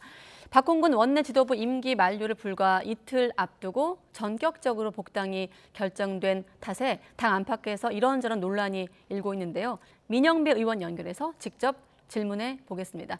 네, 의원님 안녕하십니까? 네, 안녕하세요. 반갑습니다. 네, 복당하셔서 본회의 표결도 하시고 또 새 원내대표도 선출하셨습니다. 어디 예. 방송 보니까 외로웠다 이렇게 표현하셨던데 어떤 의미인가요? 예. 예, 혼자 있으면 외롭죠. 복당을 하면 여러분들과 함께 있다고 하는 이 소속감 때문에 네. 확실히 좀 차분하고 편안한 느낌이 들게 돼 있습니다. 포근한 느낌입니다. 예. 아, 포근한 느낌이시다. 예. 네, 알겠습니다. 혹시 탈당할 때 여론과 지금 복당할 때 여론 둘 다 지금 꼼수란 말을 붙이고 있거든요. 저희는 깜짝 복당 이렇게 표현하고 있습니다만 꼼수 탈당과 꼼수 복당 중에 어떤 여론이 더 신경 쓰이세요? 꼼수 탈당이 훨씬 신경 쓰이죠. 이유를 한번 여쭤보겠습니다. 꼼수 복당이란 말은 처음부터 성립하지 않는 말이기 때문에 제가 예. 별로 신경이 안 쓰이는데 꼼수 탈당이란 말은 제가 했던 행위 자체에 대한 거잖아요. 그래서 네. 좀 신경이 쓰이죠. 그렇군요. 지금 계신 곳이 마침 광주 광산 을 지역구 3호소이신데 자, 복당 결정 이후 지역의 시민들, 유권자분들은 뭐라고 반응하시던가요? 복당을 했다고 그러니까 제가 근래 여기 처음 왔거든요, 지금 사무실에. 네. 그래서 지역에서는 그동안 전화나 문자로 되게 응원하신 분들이 많았습니다. 예. 복당 이후는 어떤 반응이 나왔습니까? 고생했다. 예. 복당하고 나서 잘 됐다. 예. 그리고 한편에서는 또 다행이다. 사실은 제가 그동안 너무 염려하지 마시라는 말씀을 계속 드려왔거든요. 왜냐하면 자연스럽게 이런 복당의 시간이 올 거라고 생각했기 때문에 특별히 뭐 걱정하고 그러진 하지 마시라고 그랬는데도 불구하고 아마 제가 시간이 좀 걸리니까 자꾸 주민들이 걱정을 꽤 하셨어요. 저를 보면. 빨리 복당해라 이렇게. 네. 하지만 또 마침 자막에서는 아쉽게도 나쁜 선례다, 반헌법 행위다라는 시민연대 어떤 입장도 있었거든요. 광산 시민연대. 이런 반응에 대해서는 어떠세요? 저 광산 시민연대는 제가 구청장 때부터 제가 개혁적인 일만 하면 나서서 딴지를 거는 시민단체라고 하기에는 저 단체 대표가 저희 민주당에 있다가 쫓겨나서 그러니까 출당 조치가 돼가지고 그러고 나서 그 대표를 하고 있는 그래서 늘 국민의힘하고 같은 입장을 내는 분들이어서 저런 정도가 시민의 의견 혹은 여론이라고 전혀 생각이 되지 않고요. 개의치 않습니다. 저거는 지금 좀 언론에서 이상하게 시민단체라고 그렇게 오해를 하고 계시겠던데 저는 뭐 저 단체는 제가 잘 압니다. 예. 네, 알겠습니다. 그럼 정치권 내부 그 반응은 대표가 어떻습니까? 국힘 소속 정당 예? 네, 말씀하시죠. 예. 그러니까 정치권에서 제가 이제 복당한 문제에 대해서 딴지를 거는 분들이 있던데 이런 분들께는 제가 말씀을 드립니다. 제가 왜 탈당을 하게 됐는지 그리고 탈당 이후에 어떤 일이 있었는지 지금 복당을 하는 것이 왜 자연스러운 일인지 이걸 좀 짚어보셨으면 좋겠습니다. 네, 그럼 직접 저한테 시간을 주시면 제가 그 말씀을 조금 드릴 수 있는데 네. 그러면 직접 그 복당의 명분을 좀 짧게라도 설명해 주시죠. 여전히 지금 보면 국민의힘 같은 경우는 그대로 전하면 상식과 양심을 내팽개쳤다고 하고 또 정의당 같은 경우도 꼼수가 남발되고 있다 이런 반응이 나오고 있기 때문에 예. 우선 정의당은 검찰 정상화 혹은 검찰 수사권 축소라고 하는 대의 명분에 동의하는지부터 확인을 해줬으면 좋겠습니다. 만약 거기에 동의하지 않으신다면 그런 비판을 제가 달게 받을 거고요. 거기에 동의하신다면 그렇다면 제가 그런 비유를 합니다. 불이 났는데 소방차가 불 끌어가면서 빨간 신호이기 때문에 멈춰야 할까요? 그렇지 않거든요. 어린아이가 교통사고 위험에 처해 있는데 빨간 신호등이라고 해서 제가 파란 신호로 바뀔 때까지 기다렸다 건너가서 아이를 구출해야 될까요? 이미 늦는 거거든요. 당시 상황은 검찰 수사권 축소라고 하는 매우 긴박한 당의 지향이 있었고 저는 그걸 위해서 탈당을 한 것입니다. 그래서 정의당은 한번 그 대목에 대해서 고민을 해봤으면 좋겠고 국민의힘의 비판은 저는 이건 비판이라고 생각하지 않습니다. 그냥 의도적인 정치 선동지를 일삼는 거죠. 왜냐하면 제가 탈당을 하고 나서 그 효과로 여야 간에 검찰 수사권을 축소하고 검찰 수사권을 장기적으로는 분리해내자, 수사와 기소를 분리해내자고 하는 게 합의문에 명백하게 밝혀 있었고 네. 그것을 두 당이 의장 중재에 합의를 했었는데 그거를 뒤집었기 때문에 이런 상황이 온 거거든요. 그 상황을 파기했고 네. 저는 그걸 사실 정치 파괴 행위라고 하는데 그게 없었다면 제 탈당이 필요 없었을 거고 안건 조정이어도 필요 없을 거고 그런 거죠. 네. 예. 아까 교통사고의 비유를 그래서 하셨습니다. 그 부분에 대해서 먼저 예. 네, 좀 거리가 있다 보니 저와 좀 대담 중에 시차가 있는 점 시청자분께 예, 양해를 예. 네, 말씀드리고 한 템포 쉬겠습니다. 자, 그러면 아까 그 사고의 비유를 하셨는데 검수완박법 통과를 교통사고만큼 긴박하고 시급하다고 보지 않는 시각, 그러니까 목적을 위해서라면 반칙이든 불법이든 가리지 않고 모든 수단을 동원해야 되느냐라는 반문에 어떻게 좀 답변하시겠습니까? 그 부분은 네. 정말로 절차상의 그런 하자가 있었다라고 하는 헌재의 지적이나 비판에 대해서 저는 그거는 아주 겸허하게 수용합니다. 그리고 그 부분 때문에 소란스러워진 부분은 제가 정중하게 정말 사과 말씀을 드립니다. 그런데 네. 지금 그때 상황을 보시면 저는 이런 검찰 독재 정권의 폭주가 예상이 됐었거든요. 그래서 그 핵심에는 검찰의 수사권이 있었고 그래서 저희 당에서는 어떻게든 검찰의 수사권을 축소시키고 중장기적으로는 떼내야 된다. 기소와 수사권을 분리해야 된다라고 하는 당의 노선이 있었고 저는 거기에 충실했는데 아시다시피 당시에 여당이었던 저희들이 이른바 문재인 정부가 끝나가기 전에 이 문제를 풀어야 한다는 긴박감, 절박감이 있었기 때문에 당시 상황으로서는 박홍근 원내대표가 엊그제 말씀하신 것처럼 불가피한 상황이었다. 이 점을 좀 양해를 해주시면 좋겠습니다. 네, 하지만 뭐 더 잘 아시겠습니다만 안건 조정위가 국회 선진화법에 의해 만들어진 건 아니겠습니까? 여야가 이렇게 의견이 엇갈리고 쟁점이 있을 때 날치기, 일방적 강행 이런 거로 좀 자꾸 싸우니까 이걸 만든 건데 그걸 어긴 거거든요. 지금 들어보면 명분은 뭐 충분히 이해는 됩니다만 그걸 꼭 어겼어야 됐을까? 좀 원칙을 지키고 전공법을 택하는 게 낫지 않았을까라고는 생각은 들긴 하거든요.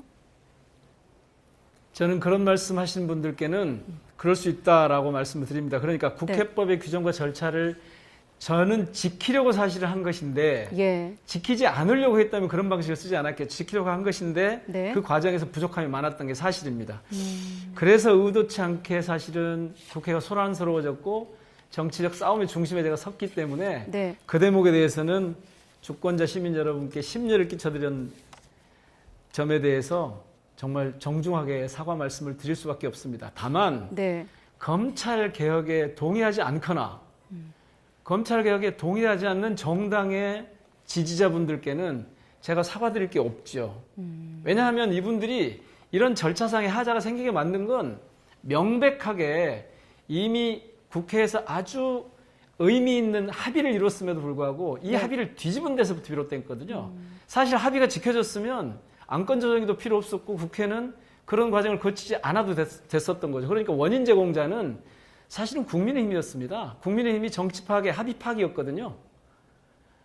그래서 그런 부분이 정당하다고 얘기하는 분들은 제가 사과할 수가 없는 거죠. 그래서 그렇지 않은 분들께는 제가 사과 말씀을 앞서 말씀드린 것처럼 정중하게 드리지만 여전히 저한테 위장 탈당이 먼저 문제였던 것처럼 자신들의 합의 파기가 먼저 문제였고 그것에 대해서 사과하고 정중하게 정치를 다시 해보자라고 하면 저는 지금이라도 더불어민주당과 국힘이 그런 합의를 해가는 정치가 국회에서 만발하기를 기대합니다. 네, 그 사과를 할 수 없는 대상에 같은 당인 이상민, 이원욱 의원도 포함이 될까요? 저는 그분들은 언급할 가치가 없다고 봅니다. 왜냐하면 그분들은 그 당시에 검찰개혁법안, 그러니까 검찰청법과 형사소송법을 동의했거든요. 그래서 합의를 했거든요. 당론으로 채택했거든요. 그때 찬성한 거 아닙니까? 그런데 지금 와서 그렇게 말씀하시면 자기 부정이에요. 그래서 그분들의 비난에 대해서는 그냥 흘려듣기로 했습니다. 언급할 가치가 없다고 봅니다. 알겠습니다. 자, 자기 부정이고 그건 그분들한테 저는 민주당 정체성이 있는 것인지 아니 그런 상황이 되면 오히려 민주당의 입장에서 반박하는 논리를 가지고 국힘 쪽에 공세를 취해주는 것이 기본적인 자세이지 아니 이렇게 힘들게 그 상황을 헤쳐나가려고 하는 쪽에다 대고 즉 수류탄을 자기 진지에 던지면 안 되죠. 상대방 진지에 던져야 되는 거죠. 네, 알겠습니다. 자, 1년 전 시점에서 보면 꼭 탈당이 답이었을까라는 질문이 나오고 지금 시점에선 왜 지금 시점에 복당일까라는 의문으로 이어지고 있거든요. 이를테면 지금 총선 네. 1년을 앞두고 있기 때문에 특별 복당 형식을 취한 점에 대해서 감점이 없는 점, 이런 점을 좀 의문으로 제기하는 시선도 있는데 여기에 대해서는 어떠십니까? 글쎄요. 저한테 인센티브를 주는 데 대해서 문제 제기를 한다면 그건 제가 한번 생각해 볼 수 있겠습니다 싶은데 네. 저에게 감점을 줘야 한다고 하는 논리는 어디서 비롯됐을까요? 제가 당에 무슨 해를 끼쳤습니까? 제가 무슨 부조리한 일로 당을 나왔습니까? 이거는 오히려 상을 줘야 되는 거 아닌가요? 이재명 대표 자주 말씀하시잖아요. 특별한 희생에는 특별한 보상이 따라야 된다. 인센티브는 주지 못할 망정 감점 주지 않는 방식으로 복당한 것을 비난하는 것은 전혀 온당하지 않고 저는 수긍할 수 없습니다. 상을 줘야 한다는 의미는 바꿔 말하면 지금 다른 인터뷰도 그렇고 이번 탈당과 복당 결정을 꼭 민영배 의원님 자신 혼자 하신 건 아니고 당 차원에서 이루어진 결정인가요? 좀 헷갈리더라고요. 아닙니다. 그건 제가 오늘 발표한 제 입장문에서 충분히 밝혔는데요. 네. 공감대가 있었던 게 사실입니다. 그런데 어떤 의원이 탈당을 한다고 하는 것은 굉장히 위험한 일인데 당이 그걸 요구한다고 해서 할 수 있는 일은 아닙니다. 우리는 이 상황에서 우리 당이 어디로 가야 할지, 검찰개혁을 위해서 무엇을 해야 될 것인지 이런 부분을 놓고 공감대가 있었고 네. 몇몇 분들이 거론이 되다가 그중에 제가 그걸 받아들인 것뿐이고요. 예. 이걸 무슨 사전에 협의를 했고 그런 게 전혀 없을 뿐만 아니라 박홍근 원내대표마저도 저하고 그런 문제를 놓고 한마디도 한 적이 없어서 서로 좀 그 당시에 엇갈린 대목도 있었습니다. 심지어. 네. 알겠습니다. 그러니까 제가 당의 요구나 당의 명령에 따라서 탈당했다 이렇게 보는 것은 온당하지 않습니다. 네, 알겠습니다. 답을 말씀하셔서 지금 한 번 더 확인 차원에서 질문드리면 다시 돌아가도 지금 만약에 지금까지의 과정을 미리 볼 수 있는 과정이 있다면 가정입니다만 다시 돌아가도 탈당을 결정하실 건지 그리고 또 한 가지 복당에 좀 진정성을 보이기 위해서 뭐 추가적으로 하실 행동이 있다거나 궁금하거든요. 예, 저는 뭐 그렇게 긴급한 상황이 벌어진다면 네. 당의 그 중요한 구성원의 한 사람으로서 그 역할을 맡아야 될 상황이 된다면 저는 피하지 않을 생각입니다. 그리고 지금 이제 저희들이 해야 될 일은 뭐냐 하면 네. 헌재 결정이 나왔지 않습니까? 네. 헌재 결정에 충실하게 후속 조치를 해가는 것, 뭐 입법을 준비하고 있습니다. 이를테면 검찰의 수사권과 기소권을 분리하는 방안을 어떻게 가져가는 게 좋을지, 네. 그다음에 그것은 헌법에 정해져 있는 검찰의 독점적 그 권리가 아니다, 권한이 아니다, 수사권이. 따라서 이것을 어떻게 배치하는 게 좋을지, 수사는 어떤 기구를 만들어서 어떻게 맡기는 게 좋을지 이런 부분에 대한 후속 입법 활동을 준비하고 있습니다. 네, 알겠습니다. 네, 지금까지 무소속이 아닌 민주당 민영배 의원과 함께했습니다. 민 의원님 오늘 고맙습니다. 네, 고맙습니다.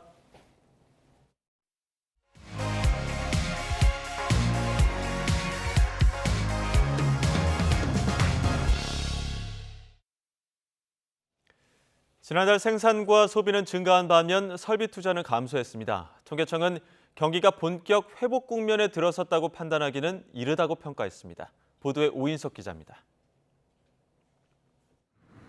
지난달 반도체 생산은 한 달 전보다 35.1% 증가했습니다.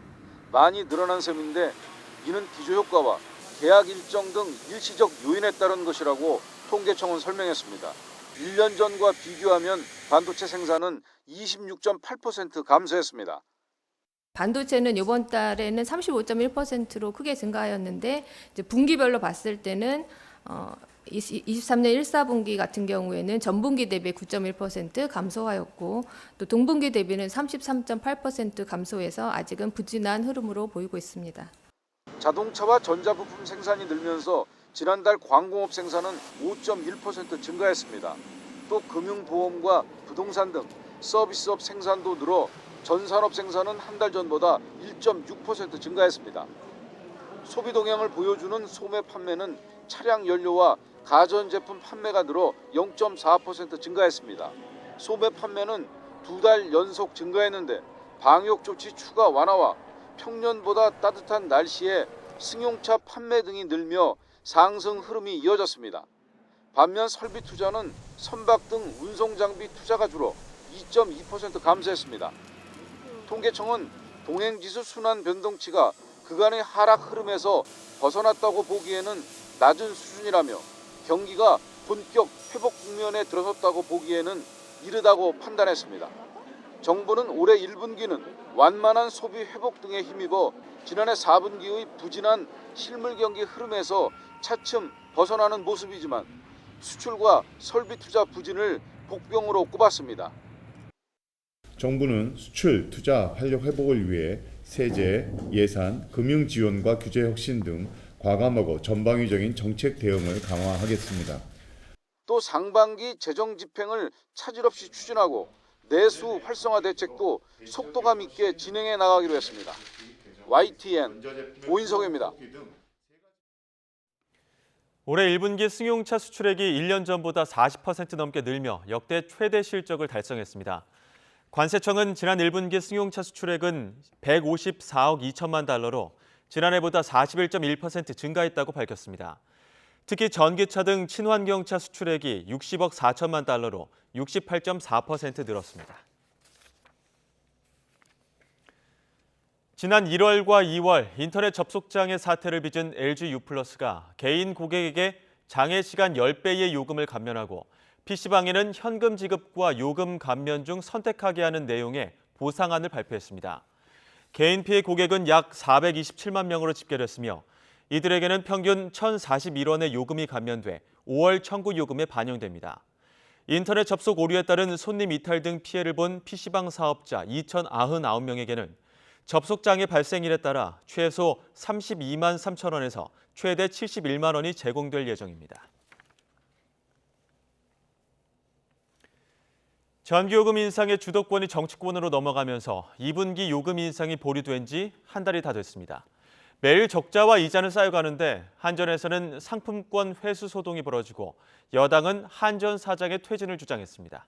어떤 내용인지 박홍구 기자가 보도합니다. 한전은 근로자의 날을 앞두고 직원들에게 온누리 상품권 10만 원씩을 지급했습니다. 하지만 곧바로 이를 회수하겠다고 공지했습니다. 요금 인상을 앞두고 자구책을 요구하는 목소리가 커지자 한전 측이 상품권 지급을 취소한 것입니다. 직장인 커뮤니티에는 줬다가 빼앗는 회사 방침에 한전 직원이 반발하는 내용의 글이 올라왔습니다. 이러자 뼈를 깎는 구조조정을 요구했던 여당에서는 한전 사장 퇴진 주장이 나왔습니다. 한가한 코끼리 비스켓 놀이나 하고 있습니다. 한전 사장은 이런 위기를 극복할 능력도 의지도 없는 것 같습니다. 방만 경영과 도덕적 해이에 대한 모든 책임을 지고 즉각 그 자리에서 물러나기 바랍니다. 하지만 실질적 금액을 따져보면 한전 직원들에게 지급하려고 했던 상품권 총액은 약 23억 원으로 지난해 대규모 적자에 따른 하루치 이자 38억 원에도 미치지 못합니다. 올해도 100원의 전기를 사서 70원에 파는 악순환이 계속되고 있어 한전은 1분기에만 5조 원대 적자가 쌓인 것으로 추산됩니다. 한전을 혼내고 바로 잡아야 할 것은 혼내고 바로 잡더라도 전기요금을 정상적으로 인상해서 이 전력 공급 안정성이 훼손되지 않도록 하는 조치는 반드시 수행이 되고 진행이 되어야 합니다. 2분기에는 전기요금 조정에 여당이 개입하면서 인상이 보류돼 한 달째 1분기 요금이 적용되고 있습니다. 그동안 당정 협의만 4차례, 현재 한전의 자구책 준비가 막바지 단계지만 당정은 아직 인상폭과 시기를 결정하지 못한 것으로 알려졌습니다. 요금 인상이 늦어질수록 한전의 부실은 커지고 결국은 국민 부담으로 돌아올 수밖에 없는 상황. 전문가들은 전력산업의 생태계가 무너지기 전에 한전이 버틸 수 있는 여건을 만들어줘야 한다며 시급한 결단을 요구했습니다. YTN 박홍구입니다. 네, 지난 24일 우리 정부가 먼저 일본을 수출 심사 우대국, 이른바 화이트리스트에 복귀시킨 뒤에도 한국 측의 자세를 지켜보겠다며 유보적인 입장을 보여왔던 일본이 한국을 화이트리스트에 복귀시키는 방향으로 최종 조율하고 있습니다. 교도통신은 일본 경제산업성이 지난 2019년 한국을 화이트리스트에서 제외한 조치를 취소하고 다시 우대국으로 지정하는 것을 최종 조율하고 있다고 전했습니다. 네, 그리고 한미 정상회담과 맞물려 관심을 모았던 인플레이션 감축법. 미 백악관 국가안보보좌관이 핵심 광물 분야 유연한 공급망 구축을 위해서 추가 인센티브 제공을 예고했습니다. 국내 자동차 업계가 받고 있는 불이익이 완화될 수 있을지 주목됩니다. 이종수 기자입니다. 한미 두 정상은 정상회담 직후 삼성과 현대차를 비롯한 우리 기업에 타격을 줄 반도체법과 인플레이션 감축법, IRA에 대해 구체적인 해법 대신 원론적인 입장만 밝혔습니다. So I think it's a win-win. Most of the South Korean companies believe that there's somehow a U.S. effort to slow them down, prevent their growth, or anything like that. We'd like to see them grow. 전후방 효과로 나오는 다양한 넓은 이런 산업 생태계 구축에 또 많은 투자와 일자리의 기회를 가질 것입니다. 그리고 무엇보다 미래 세대에게 어떤 도전과 혁신 의지를 한미가 이와 관련해 계속 협의해 나갈 것으로 예상된 가운데 미 백악관 안보보좌관이 핵심 광물 분야의 유연한 공급망 구축을 위해 추가 인센티브 제공을 예고하고 나섰습니다. 현재의 IRA상 인센티브로는 충분하지 않다는 이유에서입니다. The IRA produces a lot of incentives to generate more, but it is insufficient. We are going to have to take further steps to try to find ways to both smooth the markets and to get more minerals onto the market. 또 미국 내 모든 공급망을 구축하려는 것이 아니라며 동맹국에 피해를 주지 않겠다는 점을 강조하기도 했습니다. 지난해 전기차 보급 확대를 위해 북미산 전기차에 보조금을 지급하는 내용을 담은 인플레이션 감축법을 시행한 미국은 지난달 세부 시행 규칙을 통해 핵심 광물 및 배터리 요건을 강화해 이를 만족하는 전기차에만 보조금을 지급하도록 하고 있습니다. 그러면서 현대차와 기아를 비롯해 대부분의 외국 업체의 전기차들이 보조금 지급 대상 명단에서 제외되면서 해당국들로부터 불만이 제기되고 있습니다. YTN 이종수입니다. 네, 추억의 애니메이션이 극장가 화두입니다. 1980년대 게임을 영화화해서 전 세계 박스오피스를 휩쓸고 있는 슈퍼마리오 브라더스가 개봉을 했고 또 40번째 생일을 맞은 아기 공룡 둘리도 관객들을 찾아옵니다. 홍상희 기자입니다.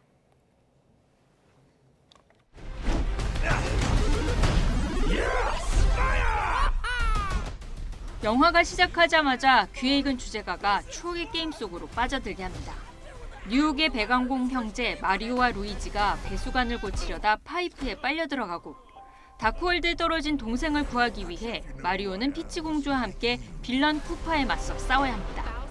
일본 닌텐도가 1985년 출시한 비디오 게임 시리즈를 영화화한 슈퍼마리오 브라더스가 전 세계에서 돌풍을 일으키며 매출 10억 달러 돌파를 눈앞에 두고 있습니다.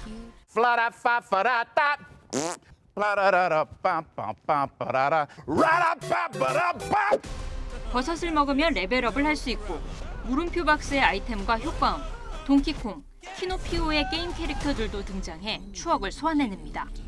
I'm going to take my 10-year-old to see this movie, and he'll remember the first time he played Mario when he was 9, and I'll remember the first time I played Mario when I was 9. And in a way, we'll both be the same kids enjoying that.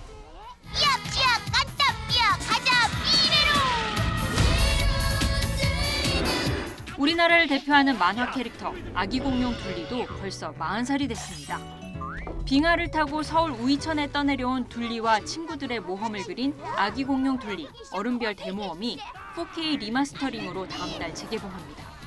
1983년 만화 잡지 보물섬의 첫 연재를 시작으로 TV 시리즈를 거치며 큰 인기를 모았고 쌍문동 소시민 고길동과 희동이, 도우너, 마이콜 등 추억의 캐릭터를 다시 만날 수 있습니다.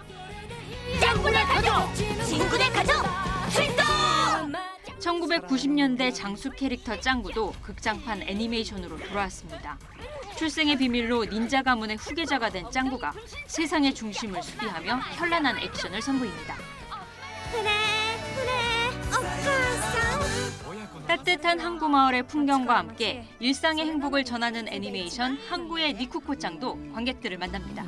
나오키상 수상작 니시 카나코의 소설을 원작으로 한 작품으로 무한 긍정 에너지의 엄마와 사춘기 딸의 화해와 성장 과정을 담았습니다. YTN 홍상입니다. 국내 최대 규모의 꽃 축제인 고양 국제 꽃 박람회가 개막을 했습니다. 축제 첫날부터 많은 관람객이 찾은 화려한 꽃의 향연, 5월 8일까지 펼쳐질 예정입니다. 차유정 기자가 다녀왔습니다.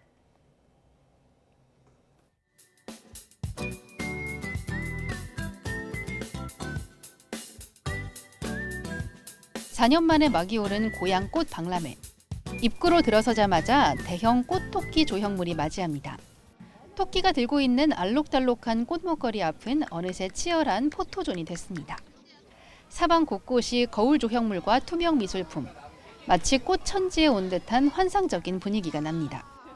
노부부와 친구들, 단체 관람객들까지 모두 이 순간을 소중한 추억으로 남기느라 여념없습니다. 4년 만에 지금 개최한 거잖아요. 그래서 오늘 첫날 또 보기 위해서 이렇게 왔는데 꼭 이쁘게 많이 꾸며 놓으셨네요. 그래서 오랜만에 기분도 좋고.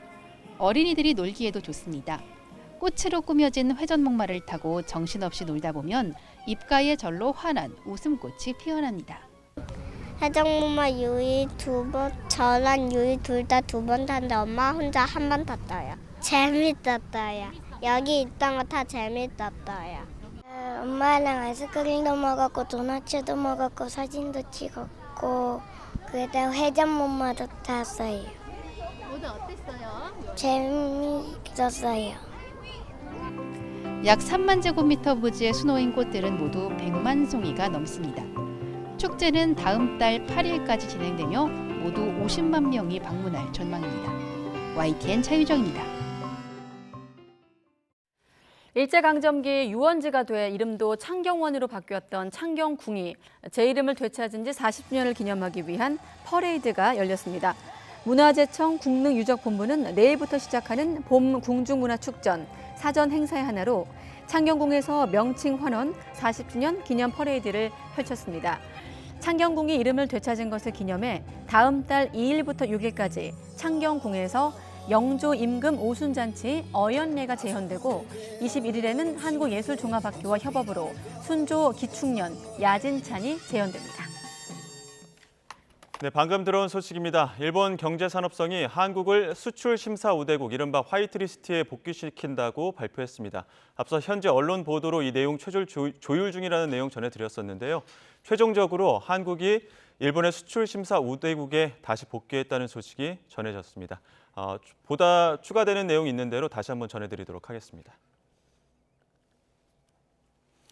다음 소식입니다. 국내 프로 탁구 최강 주천이가 방콕에서 열린 8강전에서 일본의 14살 신동 하리모토를 3대2로 꺾고 태국 스타 컨텐더 대회 4강에 올라 또 다른 일본 선수 미유와 만나게 됐습니다. 남자부 조승민은 중국 선수에 져 8강 탈락했습니다. 오후 들면서 점차 하늘빛이 흐려지고 있습니다. 주말인 내일은 전국에 요란한 봄비가 내리겠는데요. 오늘 밤 남해안과 제주도에서 비가 시작돼 밤사이 그 밖에 전국으로 확대하겠고요. 내일 늦은 오후면 대부분 그치겠습니다. 예상되는 비의 양은 제주 산간 많은 곳에 60mm 이상, 그 밖에 제주도와 경남 해안은 최고 40mm가 되겠고요. 그 밖의 지역으로는 5에서 20mm의 비가 내리겠습니다. 특히 동해안과 제주도에서는 비와 함께 초속 20m 이상의 매우 강한 바람이 몰아치겠습니다. 시설물 관리와 안전사고에 각별히 유의하시기 바랍니다. 내일 아침에는 비구름이 이불 역할을 해주면서 쌀쌀함이 덜하겠습니다. 내일 서울 아침 기온 15도, 대전 16도, 광주와 대구는 17도가 예상됩니다. 낮 동안에는 비가 내리고 바람도 다소 강하게 불면서 쌀쌀하게 느껴지겠습니다. 내일 낮 기온 서울 17도, 대전과 광주 18도, 대구는 21도가 예상됩니다. 비가 그친 뒤 휴일에는 다시 맑은 날씨를 회복하겠지만 동해안을 중심으로는 계속해서 바람이 매우 강하게 불 전망입니다. 지금까지 날씨 정보였습니다. 네, 가장 빠른 종합뉴스 뉴스큐 마치겠습니다. 이어서 이브닝 뉴스가 방송됩니다. 시청해주신 여러분 고맙습니다.